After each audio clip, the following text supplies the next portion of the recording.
Baik, saudara-saudara, kita bersua kembali dalam mata kuliah opini publik, dan sekarang kita akan masuk pada satu pokok bahasan topik selintas tentang kekuatan opini publik. Apa saja yang menjadi kekuatan opini publik? Yang pertama adalah opini publik itu sebagai hukuman sosial. Jadi opini publik dapat memberi hukuman sosial, jadi sanksi sosial. Mengapa demikian?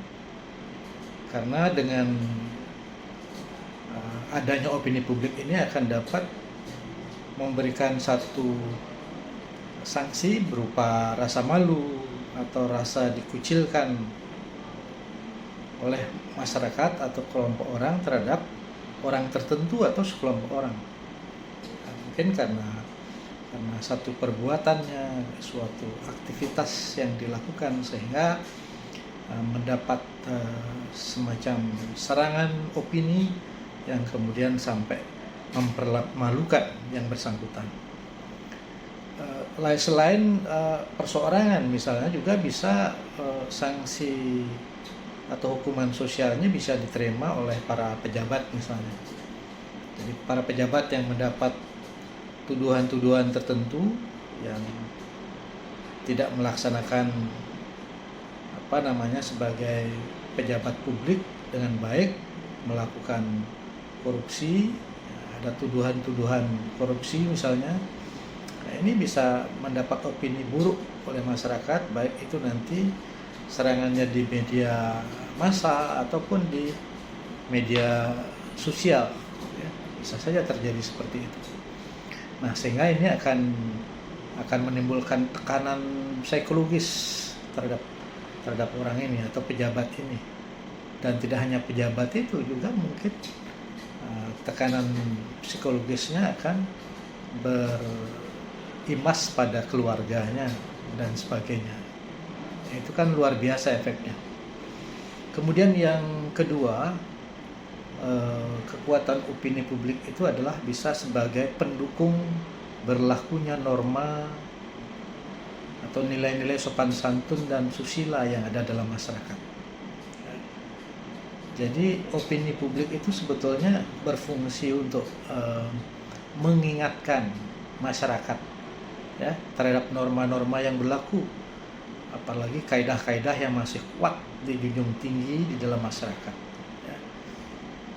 Nilai-nilai dalam kehidupan adat, etika bertata krama dan sebagainya, soal tata tertib di jalan lalu lintas, soal kesadaran lingkungan dan sebagainya. Nah, apabila hal ini kita langgar, baik perseorangan atau kelompok masyarakat yang melanggar hal-hal ini, yang mencemarkan kesadaran lingkungan misalnya, atau tertib berlalu lintas kurang baik, maka dengan opini publik masyarakat itu disadarkan, diingatkan kembali melalui opini publik.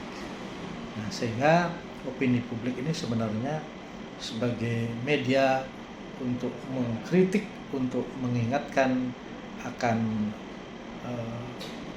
penyimpangan, tergerusnya kita keluar dari rel nilai-nilai norma yang berlaku.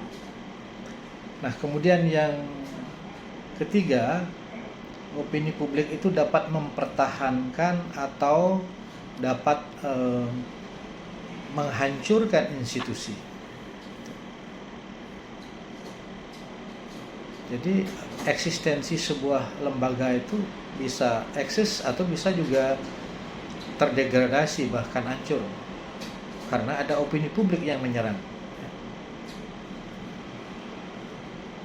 Nah, misalnya dulu kita masih ingat pada masa Orde Baru ada konsep dui fungsi ABRI. Jadi ada ABRI, ada TNI. Di masa lalu itu terlalu jauh, kemudian keberadaan TNI kita itu masuk ke dalam ruang-ruang politik dengan dua fungsinya nih. Nah, sehingga dengan adanya pengaruh atau pressure opini publik di masa itu, kemudian tentara nasional kita itu direposisi kembali, sehingga dilakukan reformasi paradigma terhadap keberadaan institusi TNI. Karena itulah sekarang TNI itu tidak masuk ranah politik lagi, jadi back to barak gitu ya. Demikian juga terhadap kepolisian misalnya. Kalau dulu kan kelembagaan institusi kepolisian ini masih satu dengan kesatuan ABRI itu ya, seperti tadi saya sebut, sehingga kepolisian itu ada juga pada bayang-bayang TNI sebenarnya. Nah, karena itulah di masa era reformasi itu kemudian opini publik menuntut kepolisian untuk terus lebih independen ya, dan lebih profesional, lebih berintegritas di dalam penegakan hukum.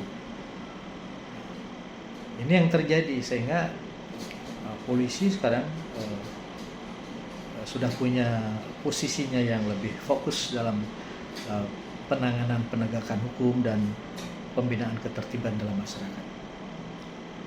Dan yang paling eksplisit, contoh kita bisa berikan adalah pada masa keberadaan Undang-Undang Dasar 45 sebelum di amandemen, itu salah satu lembaga negara yang ada adalah Dewan Pertimbangan Agung (DPA).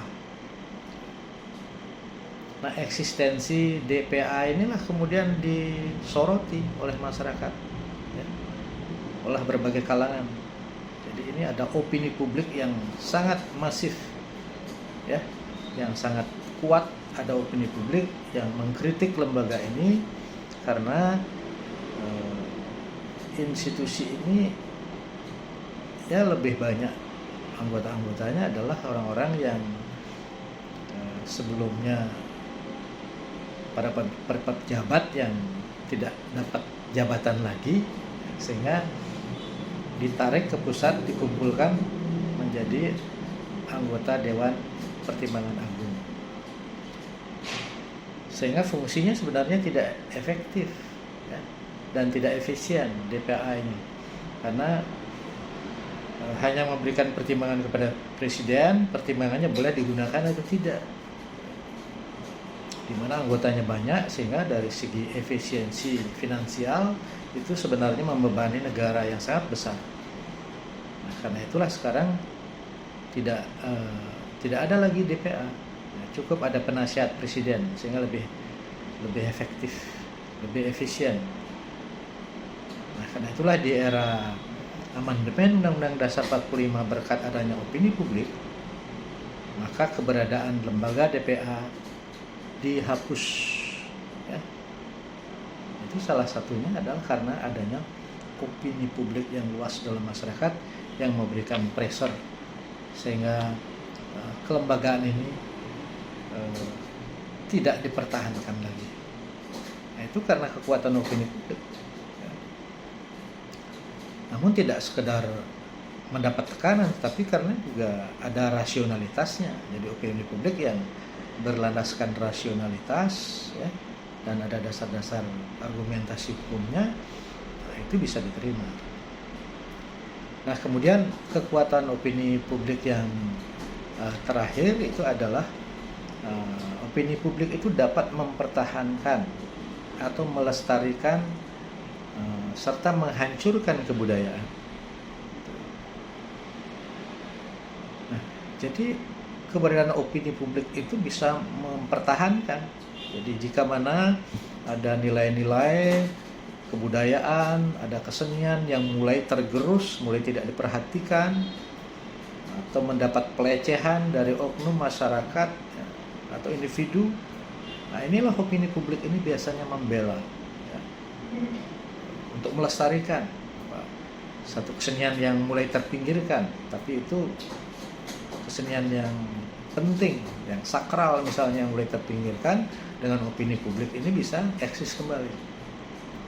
Ya, contoh misalnya di Bali ada Pesta Kesenian Bali yang biasanya setiap tahun ada, itu sebenarnya tujuannya adalah memberikan dukungan yang lebih luas kepada upaya untuk pelestarian kesenian Bali. Jadi melalui opini publik sangat kuat bahwa masyarakat masih memberikan dukungan yang sangat bagus terhadap upaya pelestarian nilai-nilai atau tradisi seni budaya Bali itu sendiri, sehingga sampai sekarang kesenian Bali itu terus dilakukan dan dibutuhkan dan dirindukan oleh masyarakat. Nah, yang lain juga misalnya ada pertunjukan-pertunjukan yang keluar dari pakem, gitu ya. Banyak ada pertunjukan yang keluar dari pakem sehingga kemudian perlu melakukan satu perbaikan dari pemencengan tradisinya. Misalnya ada joget Purno, ini bisa saja menodai bentuk hiburan rakyat seperti itu. Kalau terus yang menceng dari norma-norma itu kita terus tunjukkan, maka bisa saja orang memberi penilaian negatif terhadap penilaian terhadap kesenian ini. Demikian juga misalnya di Bali ada ogoh-ogoh gitu ya. Masyarakat sudah menyatu dengan kegiatan sebagai bagian ritual dari Nyepi misalnya. Nah, tapi jangan sampai aktivitas kesenian ogoh-ogoh yang ditampilkan menjelang Nyepi ini ada ekses negatifnya nanti, misalnya menimbulkan kerusuhan, perkelahian, atau ketidaktertiban misalnya. Bisa saja suatu ketika kalau terus seperti itu dilarang ini misalnya. Jadi opini publik bisa saja akan seperti itu. Jadi mudah-mudahan tidak, karena ini satu aktivitas kesenian masyarakat yang inovatif, sepanjang itu ada pada rel yang baik untuk sebuah kebudayaan, maka ini patut terus dipertahankan. Nah, ini menjadi satu bagian penting yang perlu saya tegaskan tentang kekuatan opini publik. Kita sambung nanti dengan topik-topik yang lain.